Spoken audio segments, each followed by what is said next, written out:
Assalamualaikum warahmatullahi wabarakatuh. Apa kabar anak bunda yang soleh dan soleha? Semoga selalu sehat semuanya ya. Bertemu lagi bersama Bunda Dian dalam pembelajaran IPA tentang sistem pencernaan manusia. Ini dia KD-nya. Kembali Bunda ingatkan, sistem pencernaan manusia ini berkaitan dengan pola makan yang sehat atau makanan yang sehat, seperti yang Allah kabarkan dalam surat Al-Baqarah ayat 168. Kita baca sama-sama ya. Bismillahirrahmanirrahim. Ya ayyuhan nasu kulu mimma fil ardi halalan thayyiban. Wahai manusia, makanlah dari makanan yang halal dan baik yang terdapat di bumi.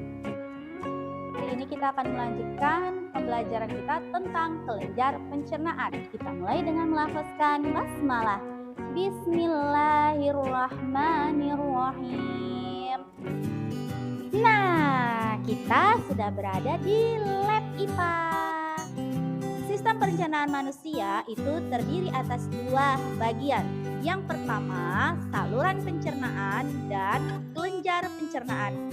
Kelenjar pencernaan itu adalah semua organ yang ada di dalam tubuh kita yang menghasilkan cairan atau zat atau enzim atau getah yang bisa digunakan atau bermanfaat dalam proses pencernaan makanan. Apa saja organ-organnya? Yang pertama ada mulut, kedua ada lambung, ketiga ada hati, dan keempat ada pankreas. Di dalam mulut, di dalam mulut kita terdapat gigi yang berfungsi untuk melakukan pencernaan mekanis, yaitu mengubah ukuran makanan menjadi lebih kecil. Di dalam mulut juga terdapat kelenjar ludah yang menghasilkan enzim petialin mengubah zat tepung menjadi zat gula. Nah, proses ini disebut dengan proses kimiawi. Organ yang kedua adalah lambung. Iya, lambung juga melakukan pencernaan secara mekanis maupun kimiawi. Mekanisnya adalah dinding-dinding lambung yang bergerak meremas dan menghancurkan makanan. Lambung juga menghasilkan enzim. Enzim di dalam lambung disingkat dengan laper. Di lambung ada asam klorida, pepsin, dan renin. Enzim pepsin berfungsi untuk mengubah protein menjadi peptid. Enzim renin berfungsi untuk mengendapkan protein susu. Asam klorida berfungsi untuk membunuh kuman yang terikut di dalam makanan. Organ ketiga adalah hati. Hati menghasilkan getah empedu.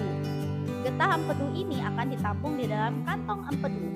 Ketika makanan mulai masuk, kantong empedu akan mensekresikan atau mengeluarkan getah empedu yang fungsinya untuk mengemulsi lemak sehingga kandungan lemak dapat lebih mudah dicerna. Kelenjar yang keempat adalah pankreas. Pankreas juga menghasilkan 3 enzim pencernaan disingkat dengan PLTA.